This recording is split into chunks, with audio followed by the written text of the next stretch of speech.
I stood motionless, clutching my car keys so tightly my knuckles had turned pale. The room was wrapped in an eerie silence, the only sound being the soft hum of the ceiling fan spinning above. I could sense every gaze fixed on me, her friends, our colleagues, and even some strangers who had just wandered into the scene, unsure of what they'd stumbled upon. But at that moment, none of them mattered. Not a single one. Lorraine stood in the middle of the room, arms folded, her lips curved into a thin, victorious line. In her mind, this was a win. It always was. "Listen or leave," she'd said, the words still sharp and vivid in my mind. Her voice had sliced through the stillness like a knife, cutting through the last fragile thread that connected us. For years, I had let her shape me, steer me, dominate me in subtle ways I hadn't even noticed until this very instant. Every argument, every subtle twist of guilt, every moment she made me question my own perspective, it had all led to this. And something inside me finally broke. Without speaking, I turned, stepped toward the table, and carefully placed my keys down. I didn't throw them in anger or drop them with a dramatic flair. Just a calm, intentional motion. Yet the clink of metal hitting the wooden surface rang out through the room like a shot. I walked away without glancing back. There was no need. For the first time in so many years, I was completely certain of my decision. Stepping outside, the chill of the night slapped me across the face. I had no destination, no roadmap, only the desperate instinct to keep moving. The heaviness that had weighed on my chest for years felt lighter now. Not gone, not completely, but not suffocating anymore. As I made my way down the street, my thoughts swirled in every direction. How had it all come to this? Was I really walking away from everything? The answer came before I could even finish the question. Yes. Absolutely yes. Lorraine and I had spent 7 years together as husband and wife. 7 years during which she gradually chipped away at who I was. The control had been quiet, the manipulation subtle. At first, I mistook her intensity for strength. I told myself she was just assertive, confident, full of passion. That's what I believed, what I needed to believe. But that fiery personality soon turned into something colder, more calculated. She had a way of making me feel like I was always lagging behind, always playing catch-up. Any disagreement meant I was being difficult. If I tried to hold my ground, suddenly I was overreacting. And if I ever dared to address what was really going on, she'd twist everything around, so I ended up being the one apologizing. It was a pattern, and it played out every single time. Yet, I stayed. I kept telling myself it was just part of a normal relationship. That maybe I needed to be more understanding. Maybe I was just imagining the cracks forming between us. But tonight changed all that. Her voice still echoed in my head, calm, smug, completely sure of itself. "Listen or leave." She said it like a challenge she knew I wouldn't meet, as if she had already claimed victory. And maybe she would have, had this happened a year earlier, or even 6 months back. But lately, something had been stirring in me. A shift I hadn't been ready to admit until now. Our arguments had started to spill into public spaces, drawing attention.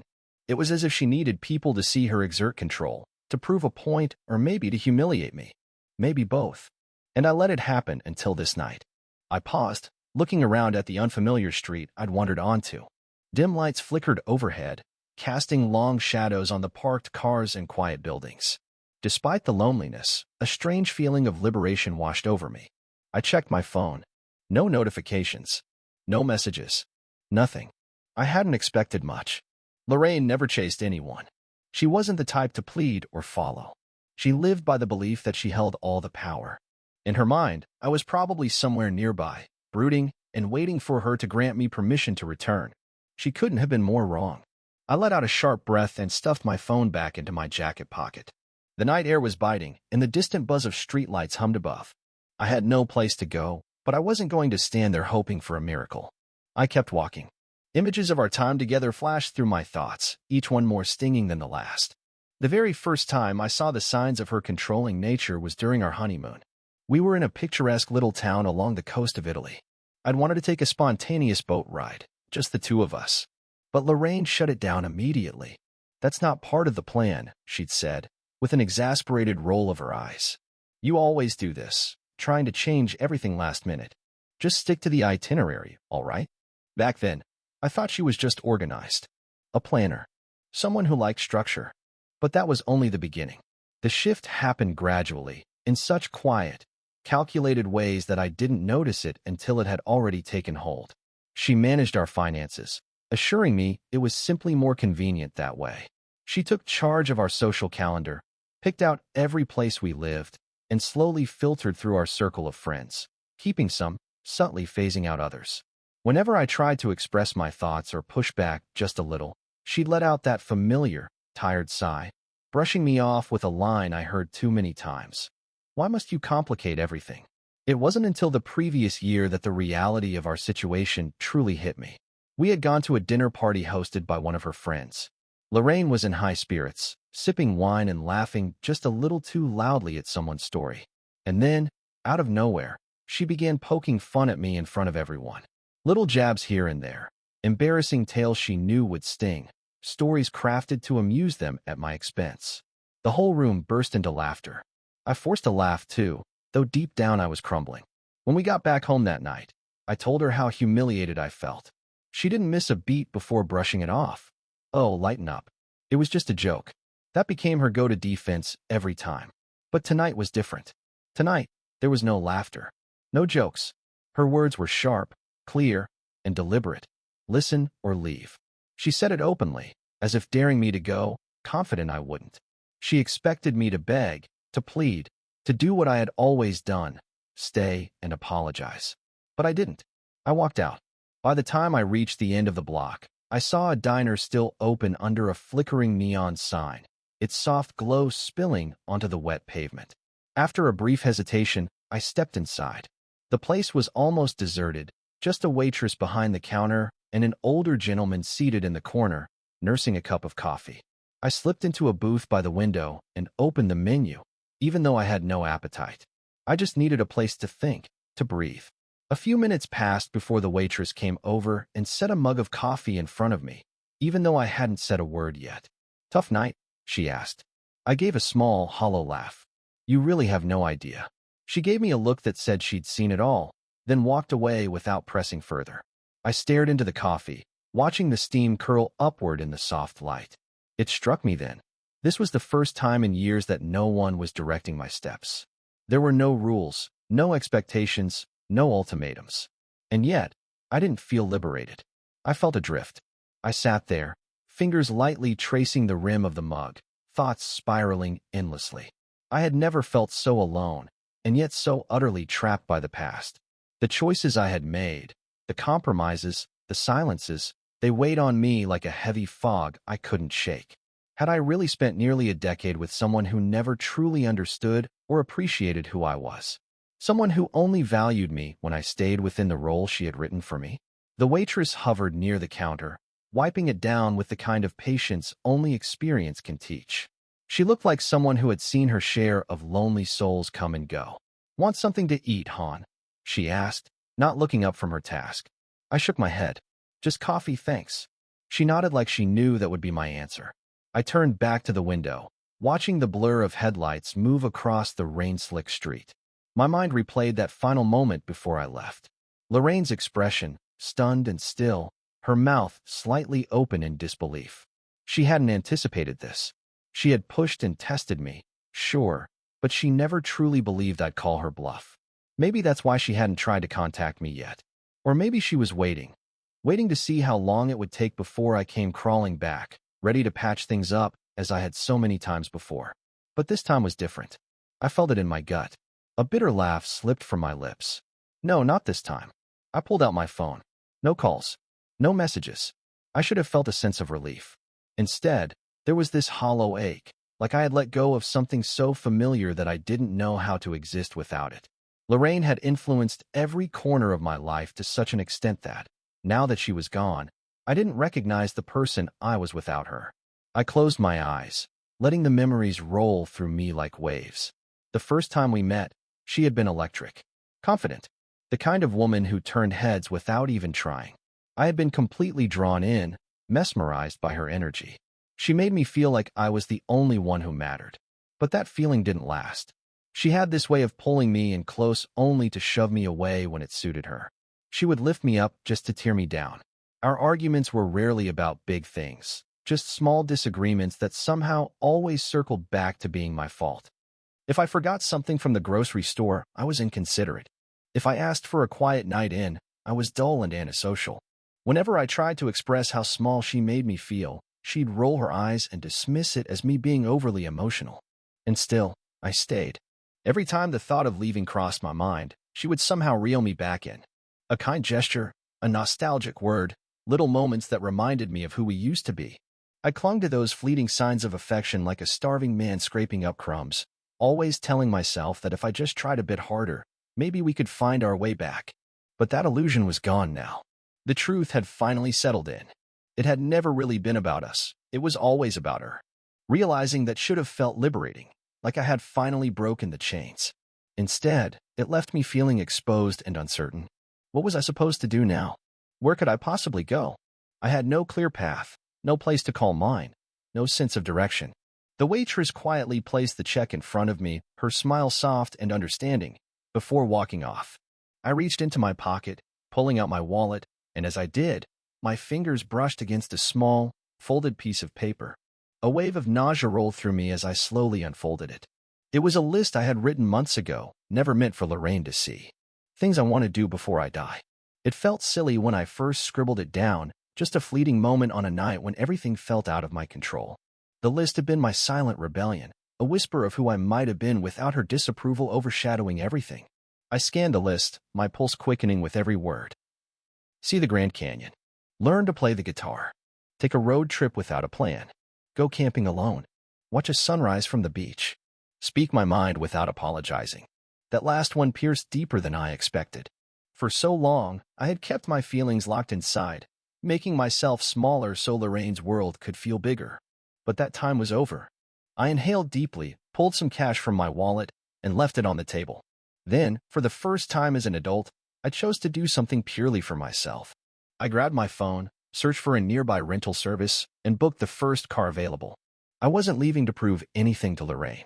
I wasn't running away. I was stepping into a life I had been too afraid to claim. And I wasn't going to wait one more moment. The interior of the rental car carried the faint scent of cheap air freshener mixed with old coffee.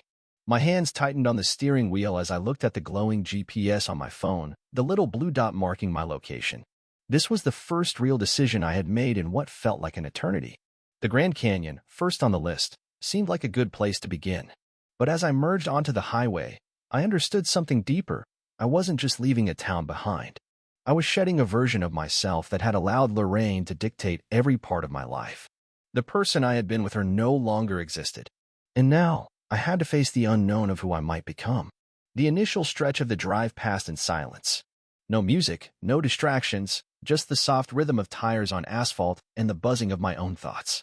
I hadn't packed much.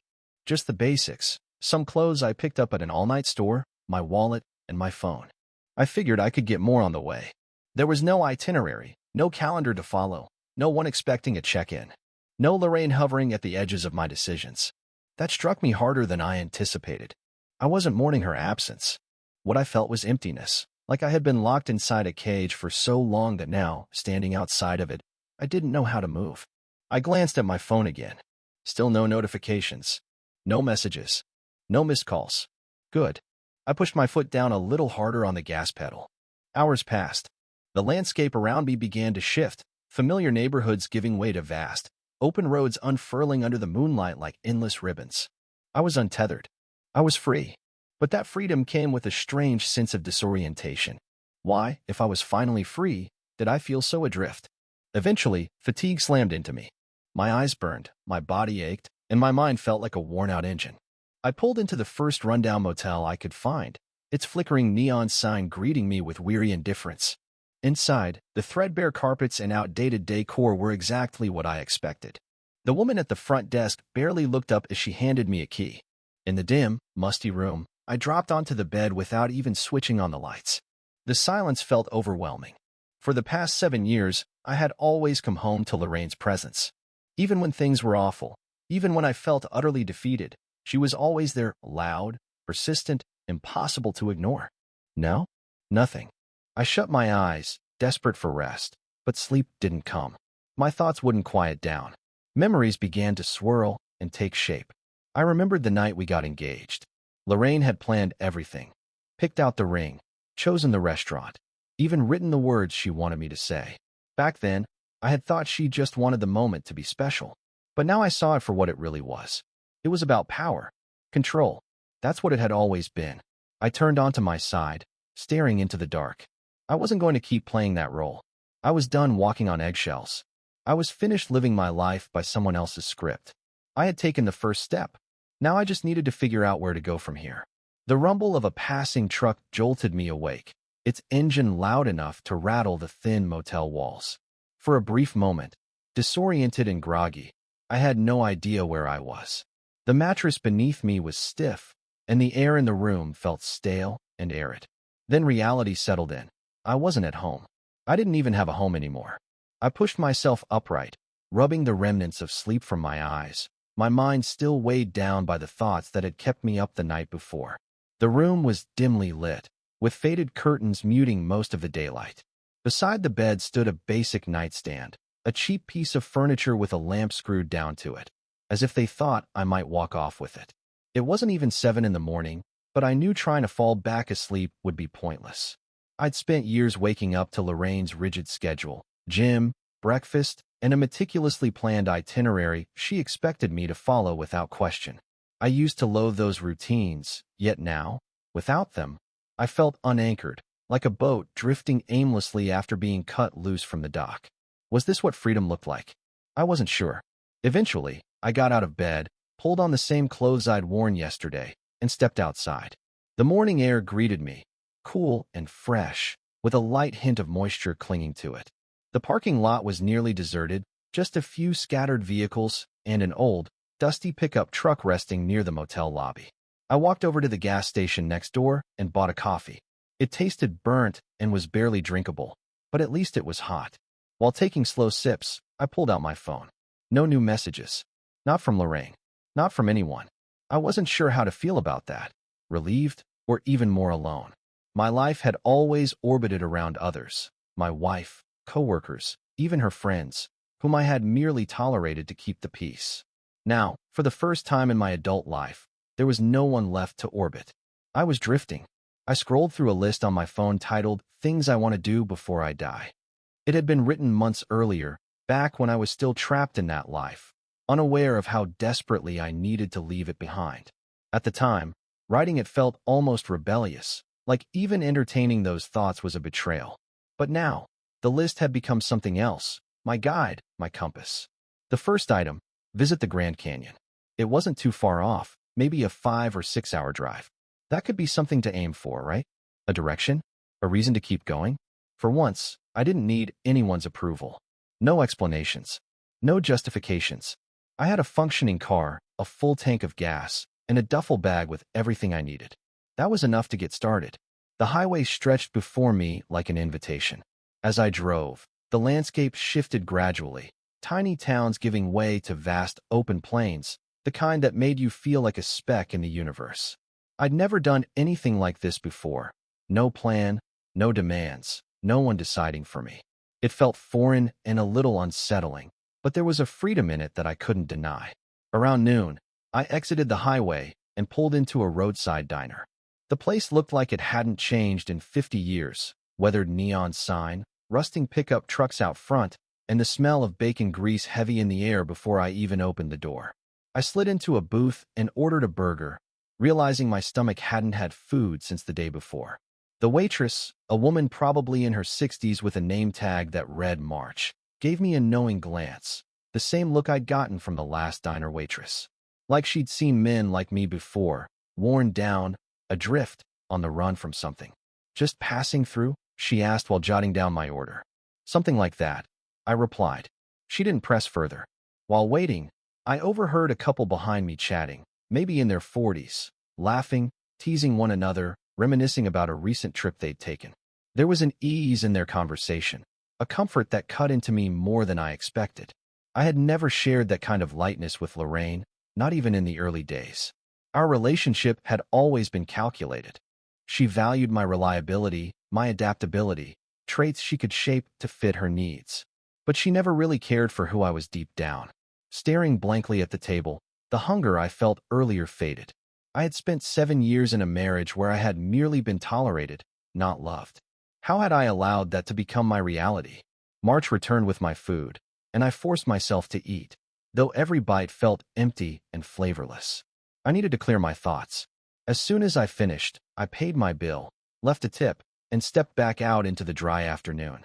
The sky was vast and cloudless, an endless stretch of blue, and for the first time in what felt like forever, I could finally breathe. The Grand Canyon was still several hours away, but for once, I felt like I was heading towards something that truly meant something. The more miles I put between myself and the life I had left, the more I realized how little of the world I had actually experienced. Sure, Lorraine and I had traveled. We'd stayed in luxurious resorts, visited picture-perfect destinations, posted all the right photos, but every trip had always been about her. She orchestrated everything down to the tiniest detail, carefully managing each moment, even shaping our spontaneous outings to align with her carefully curated version of life. Until now, I had never simply taken off, not like this. Although the Grand Canyon was still many miles ahead, I already felt a newfound lightness within me, as if I had finally stepped into a chapter of life that hadn't been stamped with someone else's approval. Somewhere deep in the desert, I veered off the main road and rolled into a weathered gas station. It looked like a relic from the 1980s, with just one aging pump and a small convenience store that smelled of stale coffee and lingering cigarette smoke. I grabbed a bottle of water and approached the counter. The man behind it appeared to be in his 60s, his face etched with deep lines, likely carved by years spent under the harsh desert sun. He gave me a slow, discerning look. "Where you headed?" he asked while scanning my drink. "To the Grand Canyon," I replied, as if speaking the words made the destination more tangible. He nodded with quiet understanding and slid my change across the counter. "First time?" he asked. "Yeah," I answered.